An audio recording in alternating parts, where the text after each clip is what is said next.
Good morning, good morning, good morning, and welcome to Coffee Break with Senabella. I'm your host, Senabella, of course.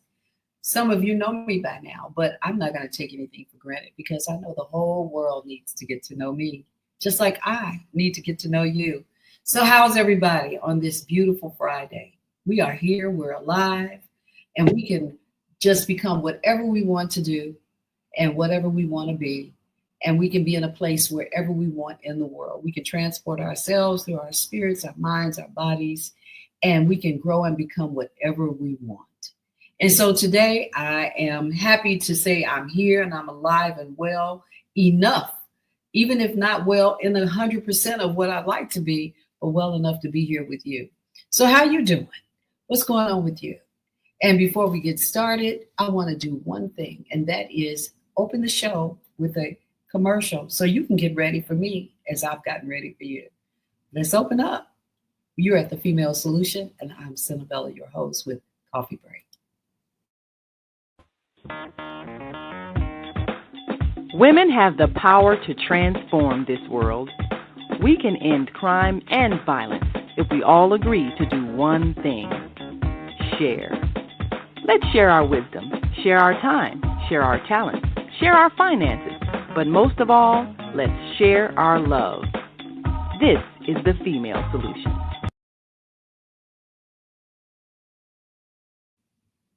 And it is the Female Solution, and the females are here to do our business today. We have a wonderful and dynamic guest that I'm going to bring on. But before we do, let's do our morning resolve. I love to wake up and feel beautiful and share that time and that moment with you. So let's get started without any delay. I want to wake up feeling beautiful. I want to wake up feeling beautiful. I want to wake up feeling beautiful. I want to wake up feeling beautiful. So beautiful, beautiful. I want to wake up feeling beautiful. I want to wake up feeling beautiful. I want to wake up feeling beautiful. I want to wake up feeling beautiful. So beautiful, beautiful. So beautiful, beautiful. I want to wake up with the sun in my eyes and joy in my heart. I want to wake up feeling beautiful. I want to wake up feeling beautiful. So beautiful, so beautiful. Beautiful, beautiful. So beautiful, beautiful. I want to wake up feeling beautiful. Good morning and good morning and good morning. Wake up feeling beautiful, beautiful. I'm going to start off with the good morning from Cherie Lynn Smith. Good morning to us, Cherie. Welcome, welcome, welcome. Well, I'm not going to have a long introduction today, but I hope you're feeling beautiful this morning, Cherie, as we open up this show with a very important subject, and that will be with author Asadah Kirkland, my dear, dear, wonderful sister. And I want to say now, I have many, many titles in which I can give her, but I'm just going to try to keep it very basic because I think our conversation today will cover the breadth and the depth of what I think of her. Asadah Kirkland is an authoress, and she has written many books, but the one that is soul stirring and breaking into the medium and the transfer of spirit and energy is the book Beating Black Kids. And it's important for us to understand who we are and how what we are is shaping us, who we are as people. And I don't mean that just of color, but people, period. And maybe then with that, we can understand how this world has become what it is. And I do mean what it is, not what it has been. And if we can just grapple with that, then I think today when you leave here, after having this here next 45, 50 minutes with Asadah Kirkland, as she defines and outlines her purpose behind writing this book and how it is transforming and helping people internationally across the globe. I'm going to start off with doing something that is a part of the book. And I want to do this before I bring her in. And that is reading her introduction. And I want to do that because it's no better way to describe or define someone than through the introduction of a book of this magnitude. So let me do that. In the introduction, Asadah says, I wrote this book because my peers see beating their children as a good solution to handling problems. Some feel beating is okay to do sometimes, but not all the time. Some see it as a last resort. Others use beating as a tactic to scare children into good behavior, while others just see beating children as a regular run-of-the-mill response when the kids are driving them crazy. Well, I never saw beating a child solve the real problem. I have seen beating momentarily make children change their behavior, but I have never seen it make them better. The reason for beating children stems from something else. Perhaps the reason can be traced all the way back to slavery and our relationships with our children then. Who is to say? We have to look at our own choices and why we do what we do. This book explores why beating was and continues to be typical in the Black community. It challenges us to change our behavior and offers tips on how we can do that. Beating Black kids is controversial. It has been happening for a long time and is very accepted in our culture. Many of us laugh it off as adults, but does spanking do what we say it does when we do it? Is it masking something else? It is time to look at who children are, what they can do, and how beating them affects who they become. Many ideas will come together as a result of reading this book. The goal, though, it is to get us to look at how we view children, to stop mentally and physically beating them and to decide where we can go from here. When you see a key, that means you're reading. That means that what you are reading is a key that can open up a door to something positive. We are responsible for the adults our children will become. What will we do to fill the world with empowered people who can make good decisions? Read this book and let's decide. So, I don't know. It's like, read this book and let's decide. So let me say, and let me bring on Asadah Kirkland, my dear sister and friend here on The Female Solution, but really known around the world for this remarkable feat that she has taken on through making sure that people can transform through our books. Hers in particular, beating Black kids. Welcome to the stage, Asadah.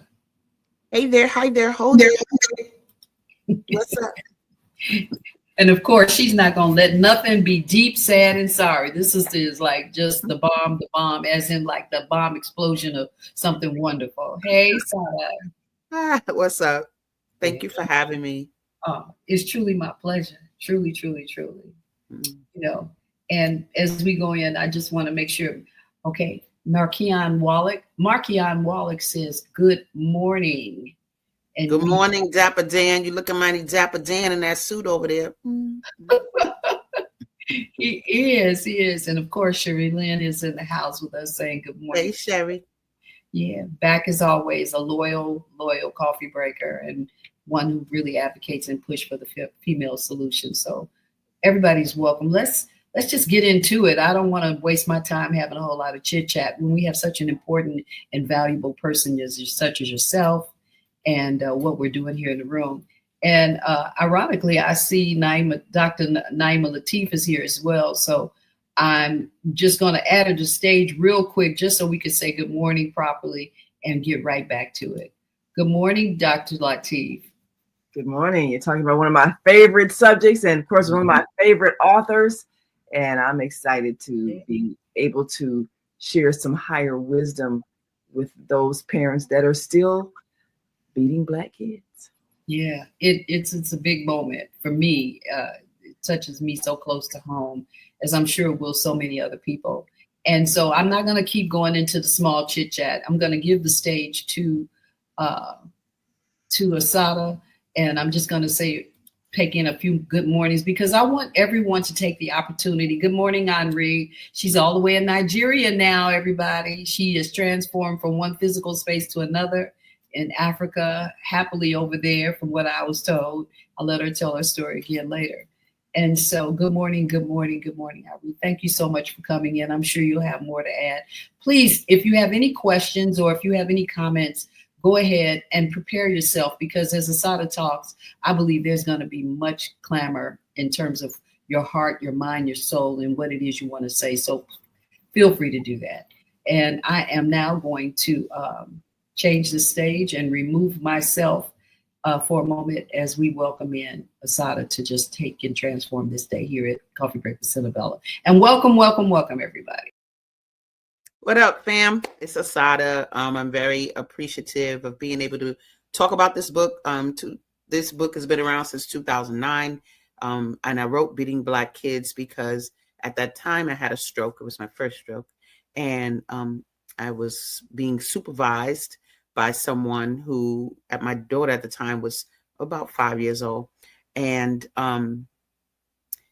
because I had a stroke, I was horizontal and wasn't the regular mom. And so my daughter one day ripped up some money, and the person who was watching over us said, "You need to spank her so that she understands that you don't do that."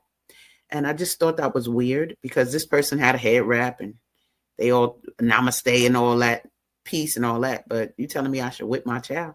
So anyway, I talked to my daughter a little bit and said, I think Mommy's going to write a book. This was some weeks after I got out of the hospital, and I told her what the top of the book was. And because I felt like we needed to address it, if even a progressive person believes that we should beat children. And when I took it back to work and told my coworkers what I was going to write a book about, oh my God, they went on for like 3 hours, the word clamoring about how they were beat when they were little. And they were talking about, I got hit with a spatula, I used to have to get wet first, and all these other things. And they went on to talk for like 3 hours about this topic. And I was like, these people are purging. Like, this thing is going on, but nobody ever gets a chance to talk about it. So I wrote the book so it could address just that and address the issue. And it has interviews in it, people who have different viewpoints, people who have beaten their children, people who were beat, like maintenance men, hairstylists, they're all in the book in different ways. But before I go into that, I'm going to just show a video that kind of gives you an example of the book and, understand its background and its power. I got spanked and I turned out fine. Spare the rod, spoil the child. Kids today need to be beat. What else am I supposed to do? He's so bad. Ooh, she gets on my last nerve. Better hush up before I give you something to cry about.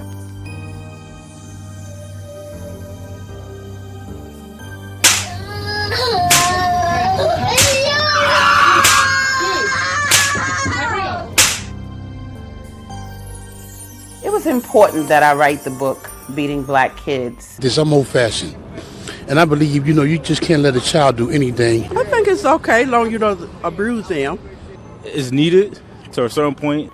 But what I saw was a collection of adults who were talking about a topic they had never really talked about before. And out came, my mama used to hit me with a spatula. My dad used to hit me with a belt. They used to make me get wet first. They used to put my face in a pillow and then spank me. Like, all of these different stories about how we have gotten beaten over time. And while there was a lot of laughter when those stories were being told, I could clearly see that there's a fine line between laughing and crying. And I knew that it was time for me to write a book about handling the situation. And so it's very obvious that this came from being a slave, from a slavery experience. And that whole spare the rod before the child. The shepherd did not beat the sheep with the rod. He guided them with the rod. And so it is just obvious that that came from a slavery experience. And we have to know how to differentiate those things and then just use some discernment in terms of doing what's best for our children and not breaking their spirits. With regards to how we discipline our children, first of all, I always tell people that discipline, if you look at the etymology of the word, it comes from disciplina, which is the Latin root meaning teach. And so when you discipline a child, you are teaching them. But when you use corporal punishment and you hit our children, you're not teaching them anything. They're actually not going to do it again out of fear. They're not doing it out of reason. The frustration that we feel from being powerless in a society and all of the things that come along with that, those issues are not to be taken out on our children when we get home. The definition of domestic violence says bringing harm to someone in your home or hurting someone in your home. So I want us to look at how we beat our offspring and how that's not giving them anything good. It's making them quote unquote obedient, but that's what you make a dog, that's what you make an animal. But when you're dealing with someone of higher intelligence, use their intelligence and start to talk to them in ways that give them power, make them feel supported, listen to their ideas, and it'll just be an easier parenting road for you. There's a part of the brain called the regulatory part of the brain, and that's the part of the brain that helps you make decisions in times of adversity. Well, if they have that toxic stress before they're even 4, that part of the brain does not develop. And so you're looking at a community full of people with no regulatory equipment. So we need to be bringing a different generation of people up with a different consciousness. Make sure that the kids feel good and alive while they're living. Don't be upset after they die and after there's all these senseless killings. Let's treat them well while they're living, and then we'll see a different impact. The adults want to be upset, but you taught the children the violence when they were young, and it's the tools they have. I feel like, hitting children is such a skillless. We need to foster behavior that builds them up, and that just changes the way, like, we talk to each other. Talk to your discipline, because discipline, we're using it a lot to describe hitting children, and this is not directly to you, LaShawn, but it's to just all of us, because I've heard it and it's personally, and discipline. My book is sold in Switzerland, Germany, Tasmania, Nigeria, Sudan, Canada, all over the world. And so people all over the world are telling me, as far as Germany, that my book is making a difference in the lives of the people that other people touch, but also in the lives of many parents and families who now no longer beat their children because they read my book. A lot of people ask me if I'm going to write another book, and I'm not ready to write another book, but what I will say is that there is a high demand for the book in Spanish and in French. My book is not punitive, my book is not accusatory, but there are solutions replete throughout the whole book. It really is just about being engaged with your child. They're not going to become respectful and trustworthy through you telling them and demanding it. They're going to become that way from observing you and then emulating what they see. And so in my parental code of ethics that I wrote, one of my favorite lines is, I will only seek excellence in my child if I am excellent myself. And so that's what I say is the number one key to making sure you have great children is checking yourself.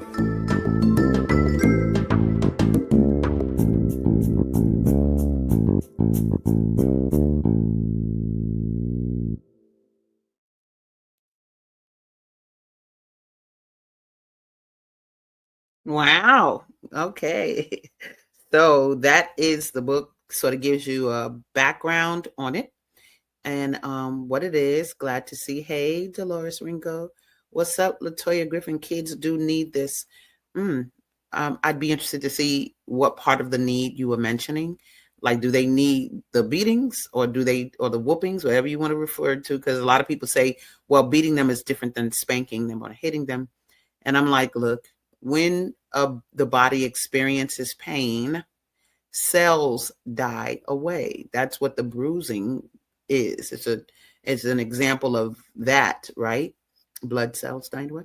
And so you might have a different intention, but it's just a different gradient of pain, right? Whatever you're doing, it's creating a situation in the body that is not ideal. And so the key is to just always say, raise your skills and not your hands to discipline children. Like, it's just that simple. Have a conversation, communicate, really find out what the source of the interbulation that the child is experiencing or expressing. What is it? Where is it coming from? Sometimes they don't like your man. Sometimes they don't like decisions you made as an adult, but they can't really say it. But you have to be perceptive and really take the time to get to understand where they're coming from and why they feel the way they feel. And so it says here, should be required. Oh, let me just show this here. Sherry Lynn Smith says should be required reading in all schools and for all parents. I actually do parenting workshops in schools because they have their PAC meetings and what have you. And I've been brought into schools to work with parents and to tackle this topic. So you got the right idea, girl. I just started the other day getting my CPS license renewed so I can go into these schools and create what I need to create. My girl Zelda said, awesome. Thank you for sharing your experience and journey to enlightenment. Thank you, darling. If whatever I learn, y'all gonna learn. That's how we're gonna do this. And I always say about this particular book, we're gonna tackle the topic because it's such a taboo one. And I think one of the things we do, we don't like to make our parents wrong, right? And we don't like to incriminate our parents. And so a lot of times we make justifications. Well, I got beat, but I turned out fine, or she did the best she could do. Well, I have an acronym for turning out fine, and that is FINE, FINE. But that turning out fine for me is failing indefinitely, never emerging. And that's how I see our people. You know, we are turning out fine, but we're not emerging like we should because we're not experiencing the support and the love that we should. In those little video clips, when you saw me on CNN and all of that, I had a shirt that said, love don't hurt. And that's a line that I had because love doesn't hurt. Like people say they beat people out of love or they spank out of love. And in my workshops, I would walk up to people and say, can I smack you out of love? Like, can we do that? And it's like, it seems preposterous. So no, we're not going to use hitting and say we're loving people because it doesn't feel like love. You get a lot of resentment, sadness, and all of that. But we want to do things that really cater to the upliftment of the child, to the support of the child. You know, the way you're supposed to feel about your parent is one of comfort, trust. Think about the people that hit you. You don't trust them. If your husband beats you, you trust him? I don't know. You know, so just because your mama hit you, you don't end up really trusting that person. You fake it as you go forward, but you don't really trust them in the way that you confide in them and that you believe in them. And that's what we want. We want to create environments that have that characteristic in them. And yeah, go ahead, girl.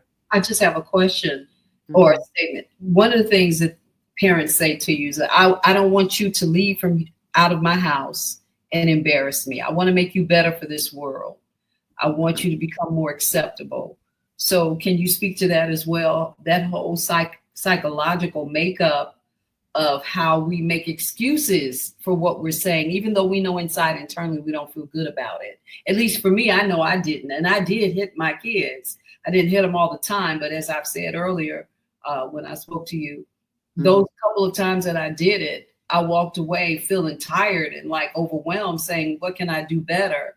And I didn't have the information to make me feel better, to go find and seek out even more answers. I sought out men to mentor my children. I called people and said, hey, can you help me with my son? Help me with my son. And I'd send him over there. He'd do better. He come back home to me, though. He came back home to me, the tired mom. Right. And the excuses of being tired to discipline our children with physical abuse. That's the thing. That's the thing. Well, it's a whole bunch of me as the parent. Don't go out and embarrass me. Or the kid has a tantrum in the store and it's the parent. The parent don't care about the tantrum. They care about the embarrassment of them. And so this is where Raise Your Skills comes into me. It's not about you. It's about your skill set. It's about you as a parent and your love for the young person and why they feel the need to act a particular way. What is the root of that? What have they seen? What contradictions are you living?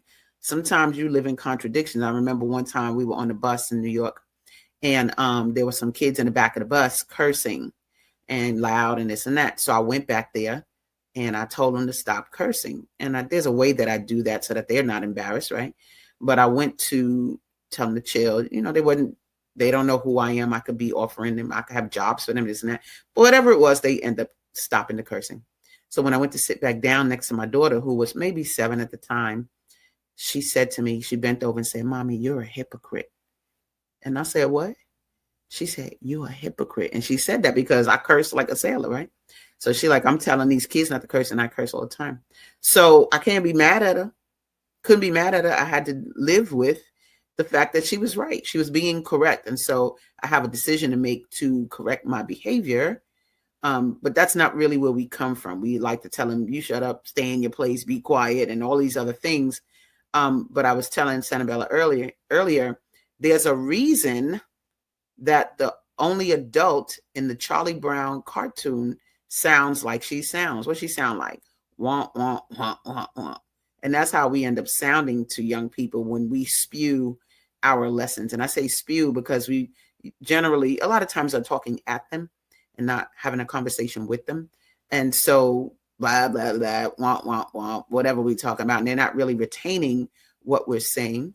And that's because we're not giving thought to what we're saying and making it so that they could really understand. So Henri says, "I've never understood someone saying I'm a better person for having to be beat.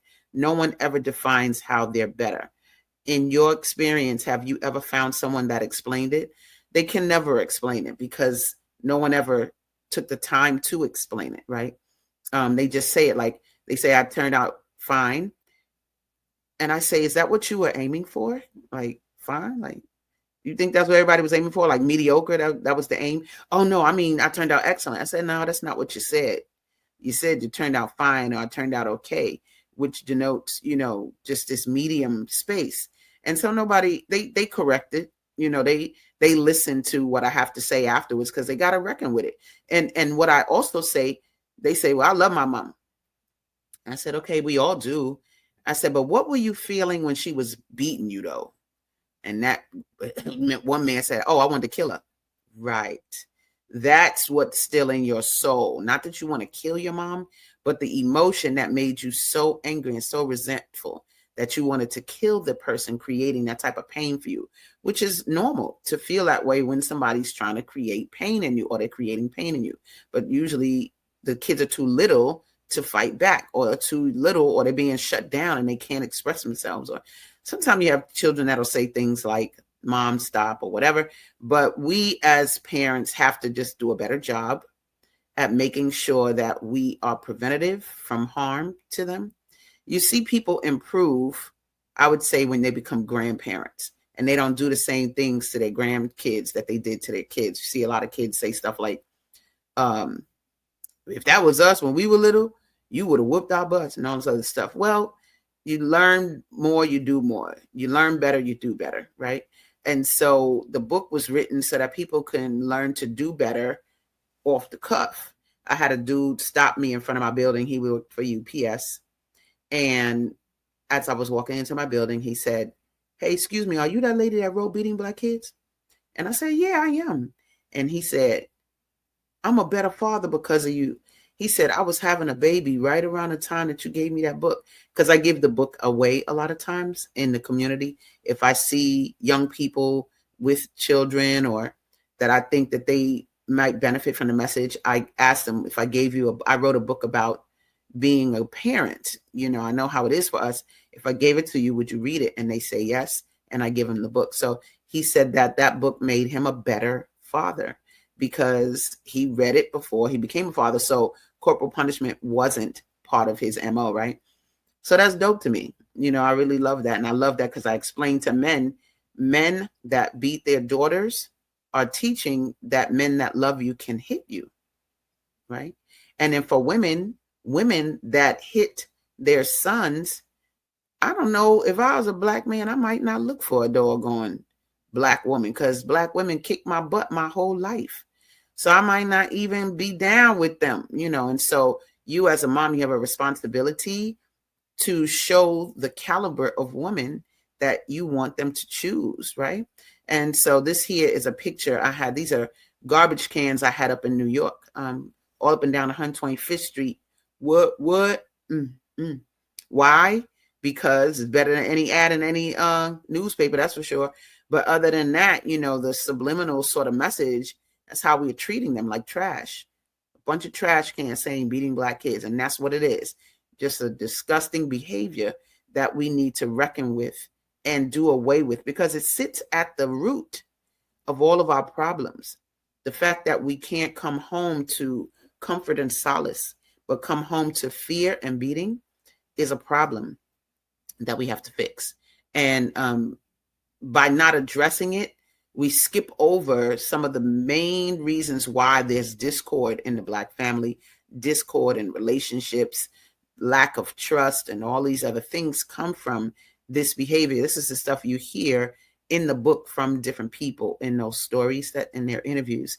And so the key is to utilize the book to get a different perspective about a better way to behave going forward. So I see we have a comment, but I also see that it's commercial time. So I'm going to turn it over to my girl Senabella to do her production thing.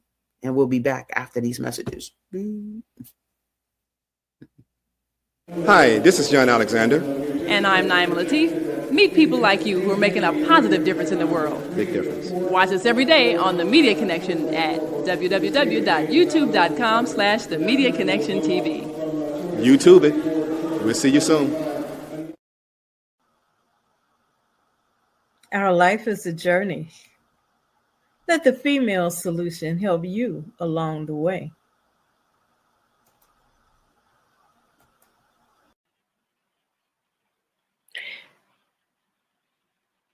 The Female Solution, a 724 global hookup for those who dare to walk in their divine authority and win.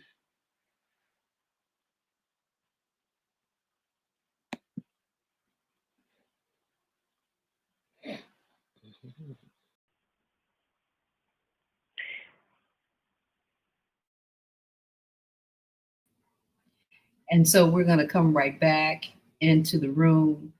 And I have a few things that I want to say, but I thought instead of saying it, I would read this and it would kind of get to where I think we need to kind of like add more context to so many.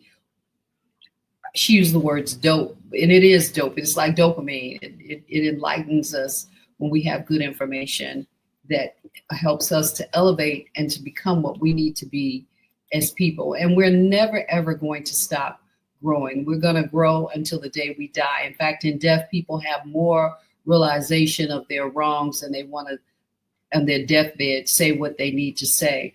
But in this time that we live in, when information is king and it can be had in so many ways, Asadha brings to us information that helps us to transform not only ourselves and our children through our actions to learn, grow, and to exploit that information in a way that is profitable to us, but also in a time when we can say we don't have to wait till death to do something. We don't have, people leave inheritance to people and they think somehow that takes up for everything they didn't do. They leave money and jewelry to children and stuff, and the kids say, yeah, but they never took us anywhere, or they never talked to us, or they used to beat us, or they used to leave us behind. So she says in her page 1 on her book, she says, who are they? This book is not about the little people we see as children. It is about the future. All children grow to be adults. They all have feelings. They all have ideas. They all have personalities. They all look for guidance. They are all a responsibility to someone. They are open to change. They are forgiving. They are active. They see a lot. They can plan. One of the things that make children wonderful is that they can be shaped into the good things we want. They are a product of their environment. So when we say we're shaping you so you can go outside and be a part of the world and you could be that example. And like I used to tell my kids, I just want to have a mommy moment. Well, our mommy moment might not be what the explosion is that we think. And so when they get out there, they may be having mommy moments that can be very embarrassing. So I surrender and take the floor back to you, because you talked about the garbage can, the psychological piece with everything being on the garbage can, and that's it. We all feel like garbage in some way from something that's happened in our lives. So I'm going to leave the floor back to you, Asadha. I mean, one of the things I want to bring to the table, adults, ain't nobody make you make them children. Take responsibility for the fact that you laid your butt down and made them. So when they get here and they driving you crazy and you got 3, 4, 5, 6, 7, you created them. So if they drive you crazy, you should have prepared before you made the decision to make them and had a plan for them when they got here, right? Take responsibility for the fact that you created these souls. And then part of the book, I have a chapter called You Got Chosen. And I talk about how I believe our children choose us, right, to come through. And good. My message is, if they chose you, what they choose you for? What are you bringing to the table? Are you a good cook and you taught them how to do it? Are you calm and you taught them how to breathe? Like, take responsibility for your role in being chosen, and then let them grow in who they are, but be patient and cultivate who they really are. I wrote something called the Parental Code of Ethics, which I'll read in a minute, but I'll share some of these comments that we see up. Hold on here. Naima Latif said, many eating disorders are traced to resentment over being beaten as children. Why are so many of us obese? Girl, please. Then we have, thank you squared for your straight talking. Cool. Thank you, Sherry. My girl Henri said, exactly 100%. Grandparent love is different. We learn from our past. No doubt about it. Zelda says, why are you putting my business in the street, Naima Latif? Laughing but true. Cool. And then Sean Lemon Burrow says, good morning. What's up? Good morning. Cool. So yeah, there are just so many. I think there's so many solutions to this topic. And I wrote something called the Parental Code of Ethics, because a lot of times people would say to me, well, if I don't beat them, what am I going to do? Because if you talking to me about corporal punishment and you believe in corporal punishment, I promise you're not going to win that discussion. It's not about win or losing, but what I have to say just makes a lot of sense, period. Like, it's no there is a right or wrong, because if it debilitates the person, it's wrong. So people say stuff like, I'm not here to tell you how to parent. I am here to help tell you how to parent. I am.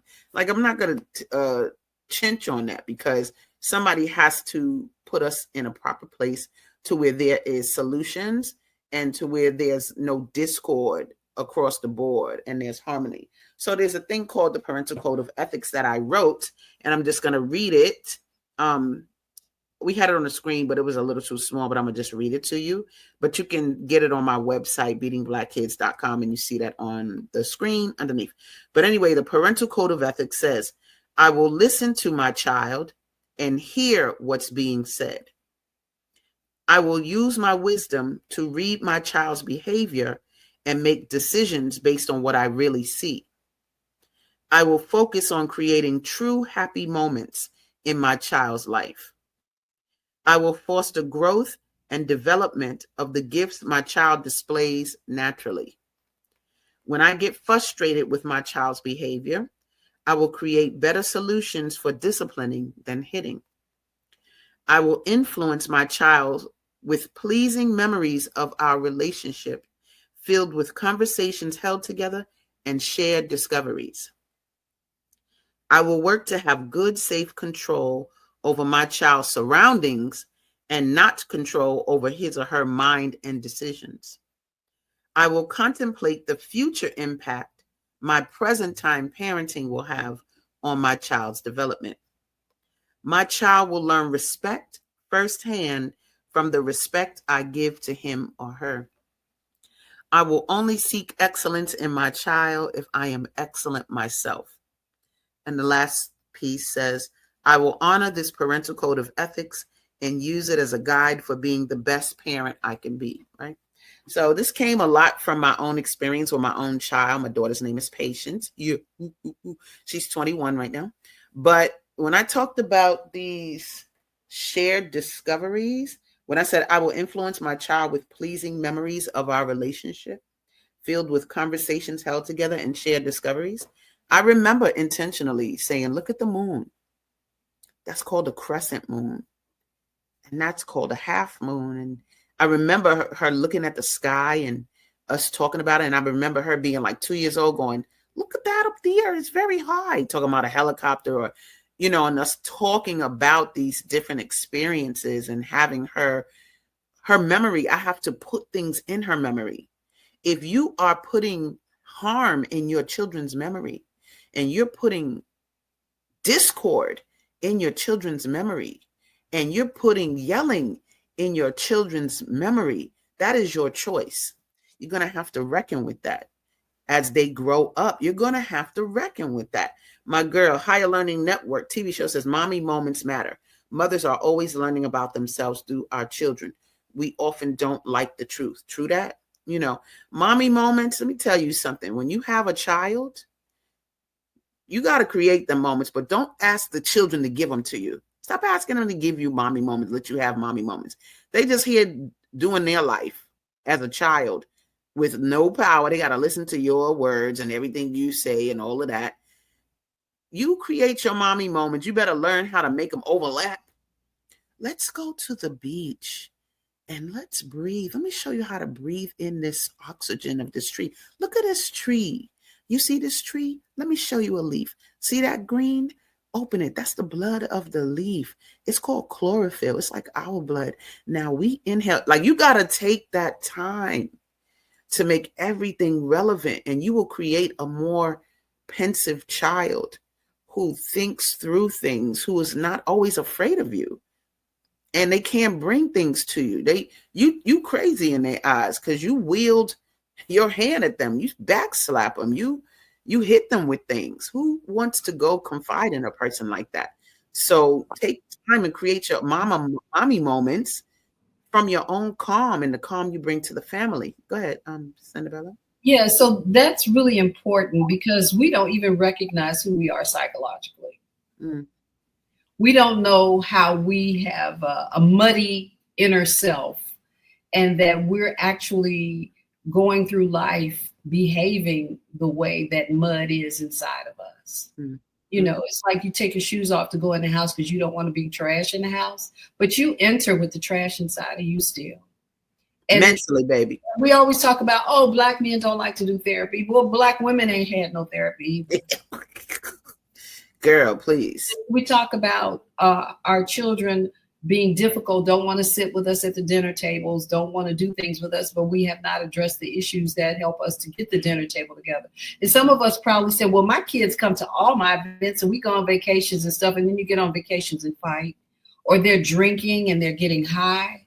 There are so many things that are telling us that what has happened to our society has happened because of us. Sure. We have a history of crime in us. The elevation of violence is in us because of slavery. We do need to talk about that more. We need to not be afraid of what our past has been. And we need to openly discuss that and see how that has affected us, recognizing it, educating ourselves and beginning to move forward, because then we can forge a better community. We also still need support from one another outside of us. I mean, how many times have you been out of your house and you look down the street and you know everybody, but you can't go to them for anything? Mm-hmm. Everybody's individually suffering. Sure. And so when you're home with your kids, or when your children get older and they leave, they're individually suffering now at their homes.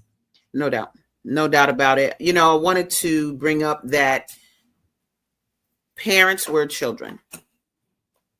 You were a child at one point and you had experiences and feelings, but in this healing process, there's it can be one-sided, right? Either you for the children or not or whatever. But my thing, I always tell people, I'm not really a child advocate as much as I am a parenting strategist, period. I'm into the healing of the parent, because the children got to go home to the parent, like you said earlier. And I want to show a short clip about what I feel about the handling of parents. So let's just take a look at this.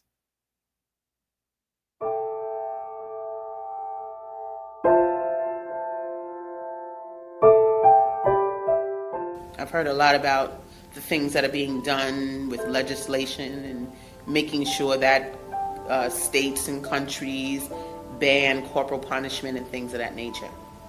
But if you do not go and talk to their mother or the father about their innate views and their innate feelings about children, you can pass all the laws you want, but you're not changing the fiber of the society. The laws will be changed overnight if you have a rally of parents to back it. But the reason you don't have a rally of parents to back it is because they still have these deep-seated feelings of resentment towards kids or whatever they were raised with. I was beaten and it made me turn out better. You know, they have that belief. So if that's what has to be attacked, that's what has to be handled, is the fact that they actually believe that they deserve the beatings and that they're going to give more beatings because it made them better. My approach is to attack the pain, not in a way that's like evaluative. Let's look at that. I don't care about that. Nobody wants to feel like that, like they're being researched. I'm talking about, did it work for you? When I do my workshops, I have people actually look at their first exposure to violence, and I have them draw what their first exposure to violence is, and you'd be very surprised what they come up with. And when they look at it themselves, see, they blocked it out for so many years, to return to it and see it, they don't like it. And so then I have them address, well, what would have been better? And then they conjure up the better things. And after that, they go, oh, and they don't want to do those things anymore. One lady said to me in a workshop, thank you for letting us tell our stories because no one ever asked us. That was like amazing. She's a parent. Nobody ever asks. They just want to condemn the parents for what they're doing, but you're not asking them the questions that will help you see why they're doing it. It's like you want to answer, but you're not really asking the questions to get the answer. You're just condemning people for their actions. But when you really listen to these people, you know why they do it, and then you know how to fix it. It's that simple.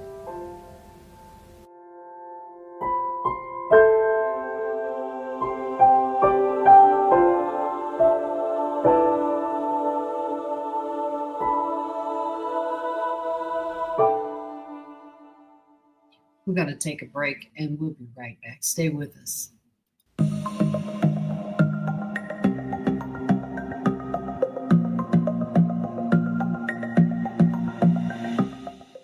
Hi, I'm Barbara. I'm Cheryl. And I'm Naima. We're three Black moms. And in case you didn't notice the resemblance, we're also three sisters. We're going to be coming to you every week, sharing our successes and our mistakes as we navigate our lives as moms, wives, sisters, daughters, and of course, Black women in today's world. We'll talk about it all: race, politics, religion, economics, culture, and we'll take a look at everything from whether or not to use corporal punishment to how do you teach your children about sex. Look for our upcoming book, Growing Up Charles. It's a personal story about our lives growing up in Maple Park on Chicago's South Side. I'm Barbara. I'm Cheryl. And I'm Naima. We're three Black moms. Follow us on Facebook and subscribe to our YouTube channel, Three Black Moms.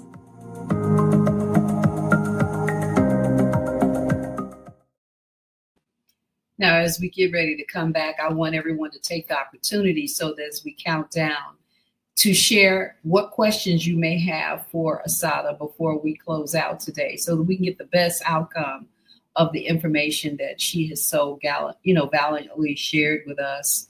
I'm looking forward to seeing what it is that you have a question and not just so much a comment. And if in fact it's just a comment, then it's acceptable. But please go ahead and take this opportunity to to speak to Asadah personally and find out what it is that you'd like to have her to respond to. Let's bring back Asadah. Hey, so I see my girl, Sherry Lynn Smith says, my father created a lifetime of harm psychologically by making my mother, brother, and I feel less, and he trashed my mother verbally, right and left and center. Understood. Memories left. You know, we all way grown, but this stuff is still in us, and we don't forget it, and it shapes how we develop relationships with others. This here, Higher Learning Network. Wow, that was a powerful clip. Thank you for sharing this powerful message. When's the next training? Ha! You say the word. I'm chilling. Let me know. And then it says parental workshops. So yeah, basically schools are the best environments for that because the parents are there. And I have a series of activities that I do that get the parents thinking about their experiences and what they're doing when they go home. And a lot of times I don't really have them. It's not about what are you doing to your kid. It's really about what was done to you. And we spend a lot of time on that because once we look at what was done to the parent, they automatically be like, oh, now they could see the error in their own ways because they see the error in the ways of the parents that raised them. And so my thing is to, in my book, like I said, in my book, when you read it, there are literal keys next to solutions that people can either use or ways that they can think that'll help them perform better and get a better result when they're dealing with their children. This has been such a powerful moment. And I just want to say, as I'm here, I'm thinking about things like sending flowers to my children, saying I'm sorry to them in ways that are not just verbal, but to definitely to take a moment individually with each of them for thanking them for putting up with me and seeing me through my journey. I wasn't always a single mother, but when I became a single mother post-divorce and other things that took place, I really did feel sorry for myself and I was unaware of it. Unaware of it. And so when I said I needed mommy moments, it was a way for me to say, hey, you know, I want to show that I am a great mom and not necessarily taking a very poignant look at who they are, you know, although in many ways when I would be at a performance or somewhere where they were getting an award, or even as they endeavored to get, you know, to do better in the world and monetarily, right, better jobs, making more money, those were all in my moments, mommy moments, and not really a celebration of them. And so it's a lot that I'm taking away from this that's teaching me what I need to say and what I need to do. And I parade them around like little ponies, like they're great for the racetrack, but not necessarily for my whole life, right? Or that they are the makeup of my whole life. I mean, this is a language, really. It's a parental language that you're teaching here. And it's also a reminder that our history has shaped us. You know, moms and dads need validation as well, period. We need to know that we're doing a good job, right? And there's really never a person there to say good job. And we need to understand that. And as a teacher, I actually used to teach my students. I've taught high school and middle school and first grade and all of that. But the older kids, I would let them know, go home and ask your mother how her day was. Man, oh man, when they went home and they like returned care back to their parents, they don't know to do it unless they're taught, y'all. They're not going to innately just act like that. They watch TV. So on TV, you don't see that, right? But when I told them to go home and show some care to their parents, this one girl, my girl, Jacoya, what's up, girl? She said when she went home and said, Mommy, how was your day? She said her mother did not stop talking. It was just a stream of her occurrences and this and that. But the mom would not have anybody to talk to if she didn't do that. You see what I'm saying? Like a single mom. She didn't have a spouse to tell her to or to debrief for the day. And so, you know, children can play that role, but they need that awareness that can be played. And you got to be you have to be a parent that is open to them being a communication terminal for you. Like they growing, they got their own ideas. They can, my daughter, when she was like 8 years old, used to do this thing where she would rub my head. And I used to ask her, where you get that from? And it used to be so soothing. And she used to just rub my head. And we don't know to this day. She don't know why she did that. But that little spirit in there used to do that. And I used to need it as a person, as a single mom, just at the end of the day, somebody rubbing my head, making it okay, letting it go. And sometimes she would say, it's okay. You know, and I wouldn't even be in turmoil, but boy, I'm glad she had that in her to do. So if you're going to raise children with that type of, and I'll share this last story about, because I talked a little about in a video, regulatory equipment, and how when you create a level of toxic stress in your child, the regulatory part of the brain that makes decisions in times of adversity doesn't develop, right? And so my daughter was being asked or she was telling a teacher, oh, the summer's coming. I'm going to my grandma's house and I'm going to have a microwave in my room and I'm going to pop popcorn and I'm going to have cable in my room. And so the teacher said to her, oh, you're spoiled. And my daughter said at 7 years old, I'm not spoiled. I'm highly loved. There's a difference. Regulatory equipment, you understand me? Not being fresh, but just having enough sense to deduce the right answer to the situation. No, this is not me being spoiled. She know that spoiled means putrid and rotten. It's not what I am. I'm highly loved. That's what all of that is a reflection of. So teaching moment for her, boop. But you can create beings that have that type of contribution to the world if you take enough time to make sure you raise your skills and not your hands when you're rearing them. So I think that words are powerful. In fact, I believe most people do. We understand words are powerful.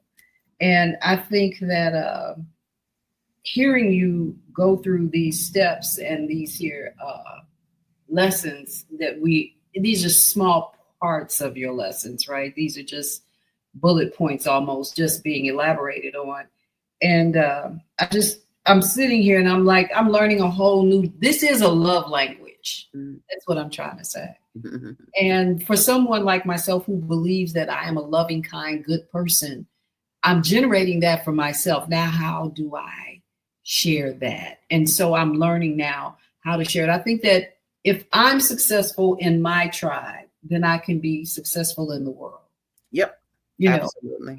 And it's not, and I also feel like it's not too late for me to make these changes, to take this information in and to, grow my family in healthier water when I'm watering my flowers, right? Making sure my plants are growing well. And I have to remember, like my kids always say when they come to visit me, man, you really love these cats. And I'm thinking, why do they always make a big deal about the cats? But now I think I understand, because the cats are like not going to go away. They're not going to leave and go to college, right? And go get married and have a life or live a life. The cats will always be here. So they'll always see me taking care of them, nurturing them, loving them, caring for them, talking to them. And so we are reflections of what's going on in our own lives. So we do need to take a closer look at that reflection of who we are. Yeah. Thank you so much. Thank you for having me today, my dear.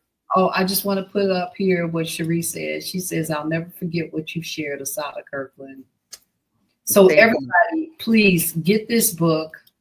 You can find Asadah on Facebook, YouTube, and many other mediums. And I would encourage you to continue to seek her out, find out what it is that she's doing, and we'll continue to update it. And I actually got to come back. But before we leave, I'm going to add one more person to the stage. Dr. Lateef, I just want you to have a closing statement before we walk out the doors. We only have like a few seconds left, but please.